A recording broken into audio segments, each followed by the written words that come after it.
welcome back to Queer Plus Team. I'm Therese, or as I now call myself, Ash.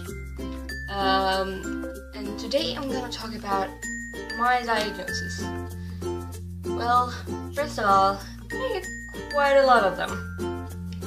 For example, I have something called G.A.D, General Anxiety Syndrome or Disorder.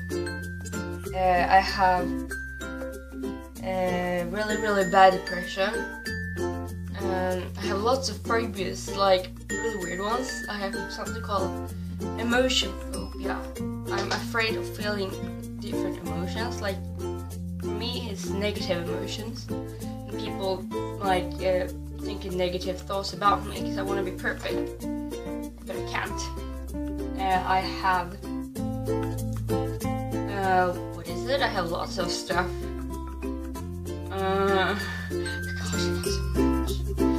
Yeah, I have lots of phobias. I can't even count them up.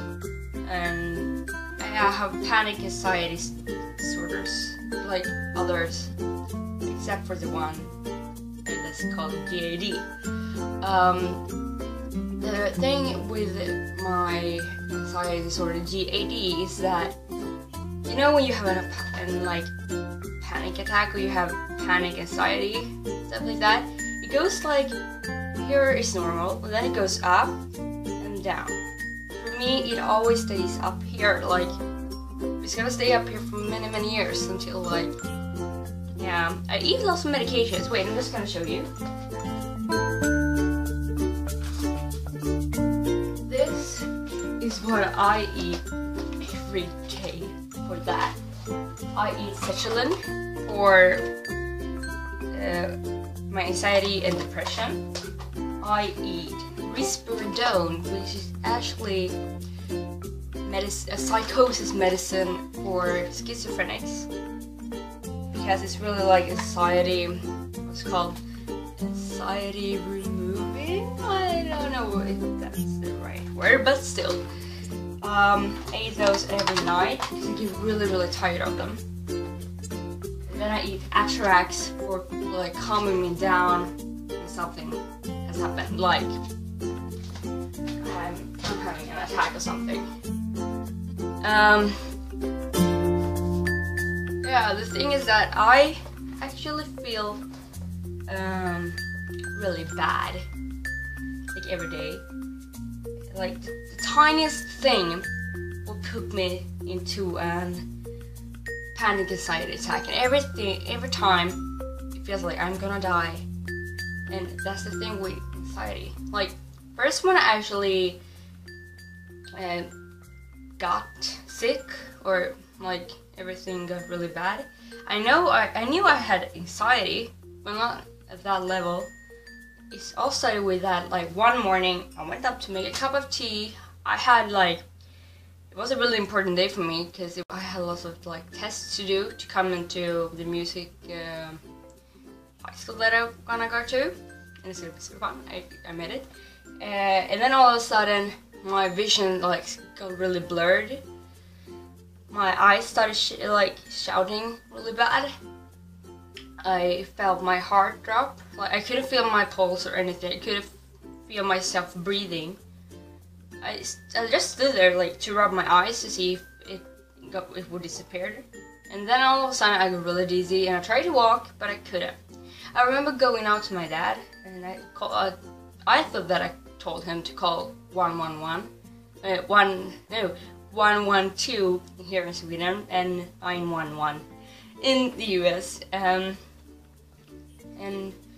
the thing is that like he told me to sit down because I was like this close to faint, and then after a while it got better. But from there it just got worse and worse and worse. You don't understand how bad it got. Like first 2 days, sure, I had like small panic attacks then and there and then, like an aftershock of what happened that day, because I got quite shocked. And I'm a person that overanalyzes everything, basically. And then like it got worse and worse and worse, and I got so sick that I actually thought I had eaten something bad. Like everything I ate wouldn't stay in my stomach for like 10 minutes. And I would basically throw it up. I couldn't eat anything. I refused to drink.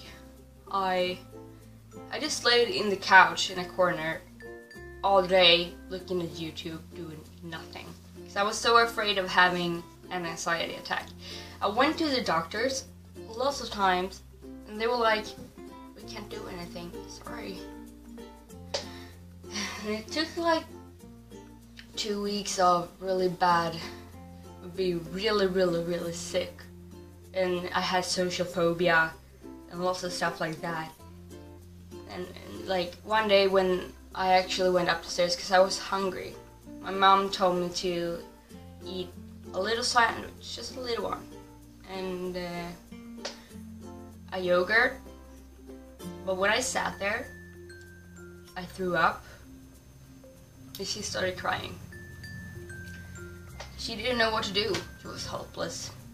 And then we called something called VUP here in Sweden, which is the child and a teen psychiatry.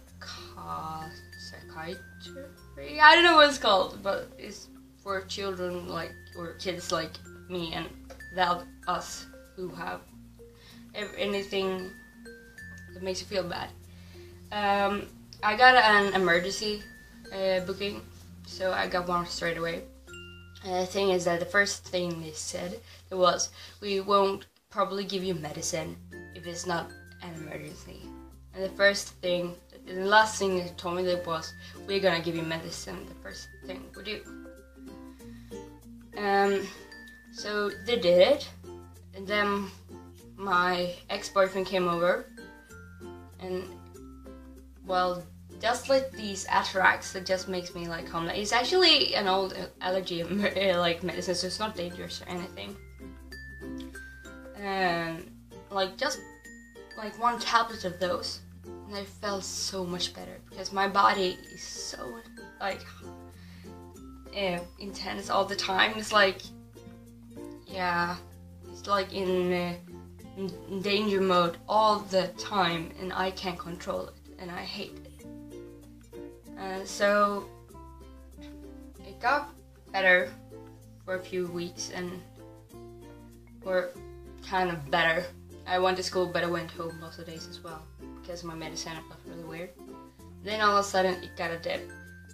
It became so bad, so bad. It became nearly even worse than it did in the beginning. So I made the dose higher, and then it held for like 2 days, and then it got worse again. And then I stepped it up again, but with this other medicine, risperidone, but that didn't work either. So now, like I think it's 2 weeks ago, I stepped it up to 2 pills a day, 100 milligrams Secrelan, and 1.5 risperidone every night, and atarax.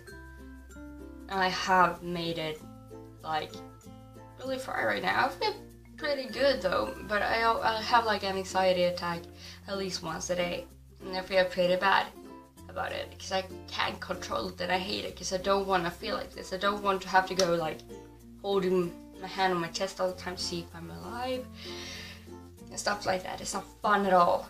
I hate it. People like go and stare at me because I hold like this. I have been working for 3 weeks. I went home one time 1 hour earlier because I didn't feel good, and now I have made it. Basically, I do the best I can. I can't do anything better, and even though I eat medications, it's not gonna go away. It makes it better than it will be without it, but it doesn't make it go away. The thing is that I'm gonna go to a gymnastic person who actually works with people like me, and who is gonna help me to like self-treat myself, to give me advice and give me like relaxing massages and stuff like that, because I'm always like biting my teeth, and like my jaw hurts really bad, and I get really sore up here in my neck because so tense all the time. And yeah, I hope it's gonna help, because I'm gonna start one day before school starts, and since I'm gonna start a new school, it's gonna be a really good thing for me. I'm so looking forward to meet new people who makes me feel good instead of feeling bad. The thing is that, as you probably noticed, I haven't posted for quite a while here on this YouTube channel, but that's because, as I said, I haven't been feeling very good lately, and I have lots to do, so I'm really sorry for that. But I just want to tell you guys that even though I eat medicines, or you eat medicines, for whatever reason you do, don't make it personal, because you can't do anything about it. Something has happened that had affected you now. That's the thing with my disorder, G.A.D. It's that I have basically been through so much anxiety the last 16 years, and all of us, but I haven't really been able to feel it. I haven't experienced anxiety that way before. Then all of a sudden, all the anxiety that I have missed out feeling comes to me now, and it's gonna be like this for at least 2 to 3 years for me, sadly. But one thing I have noticed is that people tell you to not talk about it. Why not talk about your illness to make people aware of it, that it actually exists, and not anyone is perfect.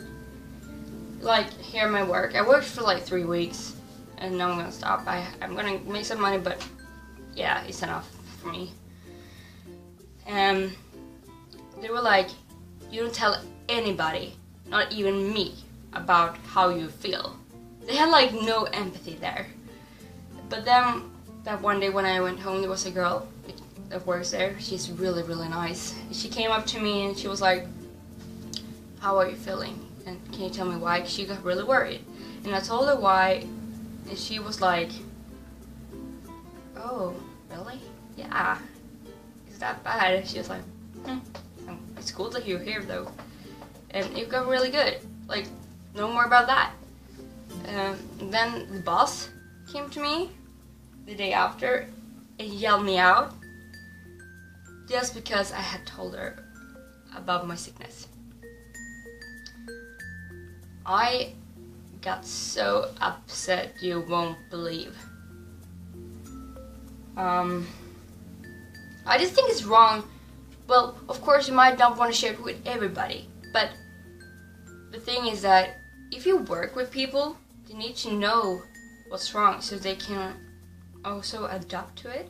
But I've been doing really good lately, I believe. And yeah, I just don't understand why you're not allowed to talk about it openly. Anxiety and depression is the world's most what's it called? The world's most diagnosed thing. Good English there, Therese. Good English. If you look at the percentage of people who have anxiety disorders and depression, it is 70% of the women on this earth, in this world, have some sort of depression or anxiety. And it's 50% women. And it's pretty interesting actually when you look at those percentages and they think it's wrong to talk about it, when it's actually one of the most normal problems in the world right now. I talked to my dad about it this other day, and he actually said that it's well, when he was little, there were people who had those kind of illnesses, but those were feeling really, really bad. Like some like really bad stuff must have happened to them. And then, but like it wasn't that usual that people felt like that. So he was like, "What happened?" I'm like, "Social medias,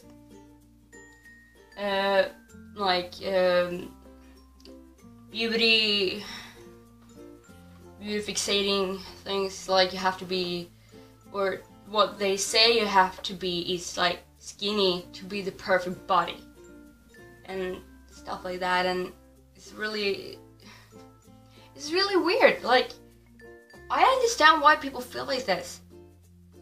I really understand it, and I'm not afraid to show it. That's why I do it like this. Oh my gosh, guys, this video is getting really long, but I really think you need to know, like, not anybody feels good. I might eat lots of pills. Fuck it. As long as I feel okay. It doesn't matter. And the same goes to you guys. It doesn't matter if you eat medicines or if you have lots of weird disorders or like illnesses and stuff like that. As long as you're yourself and you do your best. Because, yeah, me and my boyfriend broke up because of this. He got really ill as well, but he got so weird of the medicine that I felt even worse. He made me feel so bad. So when we broke up, or we decided to do that, I actually cried of relief. Nothing else. Well, of course I have missed him, but he wasn't worth me. I care too much about people, I have noticed. So guys, I just want to thank you guys for listening to my story, and if you have any questions or something, you can always comment down below or on Instagram account, on our Instagram account, Crystal Trans, and I will answer them in some other video sometime, because I think it's a really important thing to talk about, these things. And even if you and I support you 100% if you had any kind of disorder or syndrome or anything like that, because I know how you feel. Okay? I love you guys. Bye bye. Ooh.